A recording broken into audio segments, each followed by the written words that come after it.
10 वर्ष पहले अगर हम देखते तो रेलवे में मात्र 30-35 हजार करोड़ का इन्वेस्टमेंट होता था। आज के बजट में 2,62,000 करोड़ का इन्वेस्टमेंट है। उसमें से सेफ्टी रिलेटेड एक्टिविटीज पे 1,08,000 करोड़ का इन्वेस्टमेंट है। ये बहुत जरूरी है क्योंकि 50-60 वर्षों तक जिस तरह से कांग्रेस की सरकारों ने रेलवे को एक इग्नोर करके रखा था, निग्लेक्ट करके रखा था, 10 वर्षों में बहुत बड़े परिवर्तन आए, सब्सटैंशियल इंप्रूवमेंट हुआ है। उसी कड़ी को आगे बढ़ाने के लिए आज के बजट में भी रेलवे के लिए विशेष प्रावधान किए गए। पिछले 10 वर्षों में प्रधानमंत्री श्री नरेंद्र मोदी जी ने भारत की अर्थव्यवस्था को एक बहुत ही संजीदा तरीके से, एक बहुत ही मेथोडिकल वे में मजबूत अर्थव्यवस्था बनाने का जो अभियान किया है, इस अभियान में आज का बजट एक महत्वपूर्ण कड़ी है। आप देखेंगे 10 वर्षों में गरीब परिवारों का कल्याण हो, मिडिल क्लास परिवारों के लिए सुविधाएं हो, देश का इंफ्रास्ट्रक्चर अच्छे से बने, साथ ही साथ फिस्कल प्रूडेंस एक बहुत ही अच्छे तरीके से सोच समझ के प्रधानमंत्री जी ने भारत की अर्थव्यवस्था को मैनेज किया है। आज के बजट में वही रिफ्लेक्शन, वही पॉलिसीज का कंटिन्यूएशन दिखाई देता है। आज के बजट में एक बहुत महत्वपूर्ण बात है, एम्प्लॉयमेंट अपॉर्चुनिटीज क्रिएट करने के लिए एक विशेष 2 लाख करोड़ रुपए का प्रावधान। नौजवानों को किस तरह से इंटर्नशिप के माध्यम से नया रोजगार मिले, फर्स्ट टाइमर्स जो जॉब में जाते हैं उनके लिए एक सुविधा, प्लस जो मैन्युफैक्चरिंग सेक्टर में किस तरह से लोग ज्यादा से ज्यादा जुड़े, लोगों को ज्यादा से ज्यादा रोजगार मिले, इस सब की व्यवस्था को आज के बजट में एक महत्वपूर्ण स्थान दिया है। इस प्रावधान के लिए माननीय प्रधानमंत्री जी और माननीय वित्त मंत्री जी का हार्दिक अभिनंदन। इतना दूरगामी, इतना फोकस्ड वे में एम्प्लॉयमेंट क्रिएशन का इतिहास में ये सबसे बड़ा कार्यक्रम है। साथ ही साथ गरीब कल्याण के लिए 3 करोड़ नए प्रधानमंत्री आवास योजना में नए घर।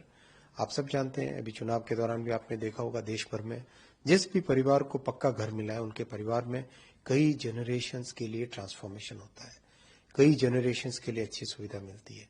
तो ये बहुत महत्वपूर्ण चीज है।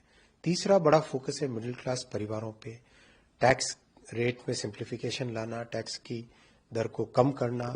साथ ही साथ मिडिल क्लास परिवार का जो सबसे बड़ा सपना होता है अपना घर बनने का, उस सपने को पूरा करने के लिए इस बजट में प्रावधान है। चौथा बड़ा इम्पैक्टफुल चीज है कि कैपिटल इन्वेस्टमेंट, जिसके कारण देश में इंफ्रास्ट्रक्चर पे बहुत बड़ा फोकस आया है पिछले कई वर्षों में, और देश में एक सुदृढ़ अर्थव्यवस्था बनाने का एक बड़ा माध्यम है, उस पर फोकस कंटिन्यू है। 11,11,000 करोड़ रुपए का इन्वेस्टमेंट इस बार इंफ्रास्ट्रक्चर में होगा।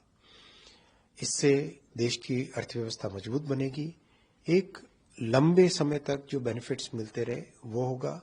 जैसे रेलवे का अगर हम लें, 10 वर्ष पहले अगर हम देखते तो रेलवे में मात्र 30-35 हजार करोड़ का इन्वेस्टमेंट होता था। आज के बजट में 2,62,000 करोड़ का इन्वेस्टमेंट है। उसमें से सेफ्टी रिलेटेड एक्टिविटीज पे 1,08,000 करोड़ का इन्वेस्टमेंट है।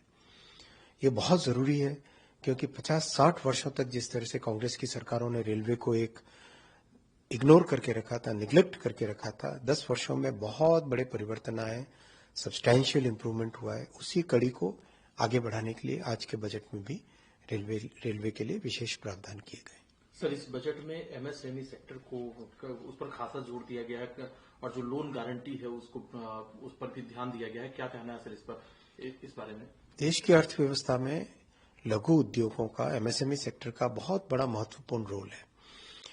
आज के इस बजट में जो पहले एमएसएमई सेक्टर के लिए स्कीमें बनी हैं, उनके कंटिन्यूएशन में और उसमें एक बहुत बड़ा जंप लेके आज के बजट में अनाउंसमेंट्स हुए हैं। आप देखिए, एक साधारण छोटे कारोबारी को सबसे बड़ी समस्या आती है लोन के समय में क्या वो कोलैटरल दे, वो सबसे बड़ी समस्या आती है। आज उसका समाधान निकाला गया और ये एक पाथ ब्रेकिंग चेंज है। एक ऐसा चेंज है, ऐसा परिवर्तन है जिसका अच्छे परिणाम कई वर्षों तक मिलेंगे। तो मैं स्वागत करता हूं इस बजट का एमएसएमई सेक्टर के लिए जो विशेष प्रावधान किया है, क्रेडिट गारंटी का, cash flow based credit assessment का, वो बहुत बड़ा चेंज है। सर, बजट में वित्त मंत्री जी ने युवाओं के लिए नौकरी की गारंटी, महिलाओं के लिए 3 लाख करोड़ जो महिलाओं और बालिकाओं से जुड़ी योजनाएं हो उनके लिए देने की घोषणा की है। प्रधानमंत्री जी का भी ये फोकस रहा है, महिलाओं का उत्थान हो, जो युवा है उनको नौकरी के अवसर मिले। क्या कहना है सर इस बारे में? जो 4 बड़े सोशल ग्रुप्स हैं, गरीब परिवार, नौजवान, अन्नदाता और हमारी महिला शक्ति, इन सब के लिए, चारों के चारों इन बड़े सोशल वर्गों के लिए इस बजट में विशेष प्रावधान दिए गए हैं। युवाओं के लिए जिस तरह से रोजगार सृजन की, एम्प्लॉयमेंट अपॉर्चुनिटीज का एक मुहिम की तरह लेके किया गया है, 2 लाख करोड़ का इन्वेस्टमेंट हुआ है। महिलाओं पे फोकस्ड कई प्रोग्राम पिछले 10 वर्षों में हुए। प्रधानमंत्री श्री नरेंद्र मोदी जी ने विमेन लेड डेवलपमेंट पे फोकस दिया है। महिलाओं के, अगर आप स्वयं सहायता ग्रुप्स के साथ इंटरैक्ट करेंगे ग्रामीण क्षेत्रों में, आप देखेंगे कितना बड़ा परिवर्तन उनके जीवन में आया है।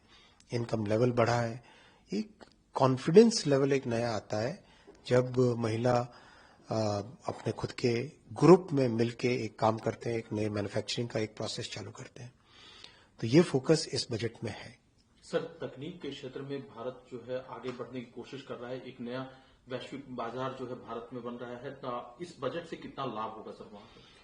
आप देखेंगे पिछले 10 वर्षों में मेक इन इंडिया प्रोग्राम की जो इनिशिएटिव हुआ था और डिजिटल इंडिया प्रोग्राम और स्टार्टअप सिस्टम, इन सब से भारत को आज एक ऐसा बेस बना है, एक ऐसा टेक्नोलॉजी का बेस बना है जिससे साधारण नागरिकों के जीवन में परिवर्तन आ रहा है, नए रोजगार की अपॉर्चुनिटीज क्रिएट हो रही है और भविष्य के लिए भारत का जो फाउंडेशन एक ट्रेजेक्ट्री बने वो इसमें तैयार हो रही है। इन तीनों चीजों को ध्यान में रखते हुए बहुत बड़ी एक इनिशिएटिव ली गई कि 1 लाख करोड़ का एक इन्वेस्टमेंट का, एक नई टेक्नोलॉजी डेवलप करने का एक इनिशिएटिव है। उसके डिटेल्स आएंगे।